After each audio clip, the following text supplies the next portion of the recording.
A really, really big God bless you, brothers and sisters. I just wanted to come here and share a few thoughts with you today. And if you're feeling afraid, if you're feeling fearful of what's happening right now, and you don't want to be coerced, and you don't want to feel threatened, and you don't want to feel made to feel guilty because you're not going the way of the system that you're being told that you're immoral. I just want to say, friends, that put your life on the solid foundation of Jesus. He's the only answer for this day in which we live. He doesn't want us to bow to the system of this world, which has given itself over to the spirit of the age. Hallelujah.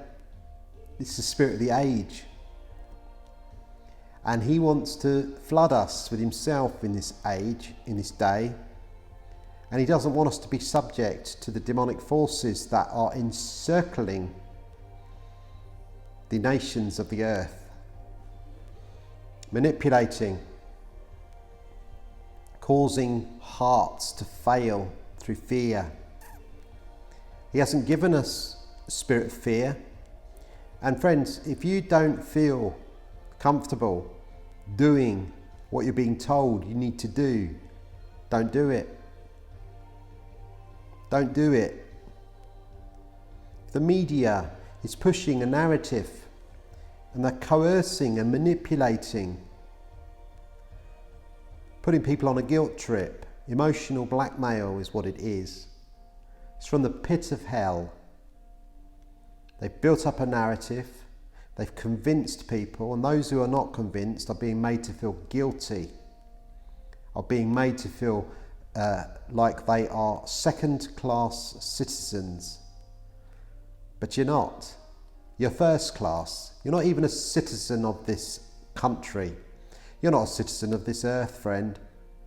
If you've given your life over to Jesus, you are a citizen of heaven. You've got nothing to fear, and he's going to protect you in the day of trouble. In the day of trouble, he's going to surround you with his holy angels. Are not all angels sent to those, to minister to those who will inherit salvation? Yes. Do not be coerced, friend. Do not be manipulated. Do not allow someone to tell you and to make you do something you don't want to do. That's abuse. It's abuse. And the global elite are abusing the citizens of the earth right now. Friends, do not trust in earthly powers. Do not trust in earthly powers. Just trust in the Lord. Trust in the name of the Lord. He is the only one who can save us. He is the only one that can bring us liberation. He said, I've come to set you free, and free indeed. Friends, if we surrender our will to government, if we surrender our will to the system of this world, we won't be free indeed. We would have surrendered our wills to the system of this world many years ago, after the Lord took me into the heavens. Hallelujah. When he took me into the heavenly realm, into the skies, and he spoke into my heart, and he gave me his power. He gave me his words for the hour, and told me that tyranny was coming. It was days after that I realised that I had unwittingly bowed to the powers of this world, and I turned my back spiritually. I turned my back and I repented, and I said, Lord, I'm sorry that I have bowed my knee unwittingly to the powers of this earth, and I bow my heart to you. And it was like scales, spiritual scales came off of my eyes, and I was free to see the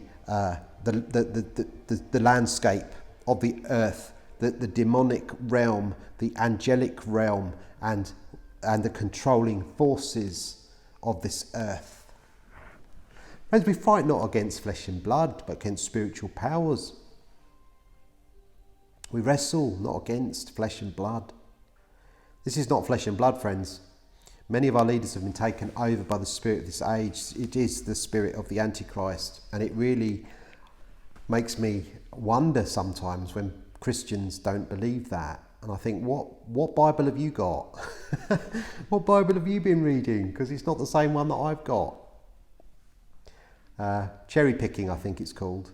Just taking the bits that you like and just ignoring the bits that you don't understand or you don't want to know because they're a bit scary. Jesus always spoke about the end, and so did the apostles and the prophets. They all spoke about it. And really, friends, it's not something to not talk about. It's something to really be embraced and talked about.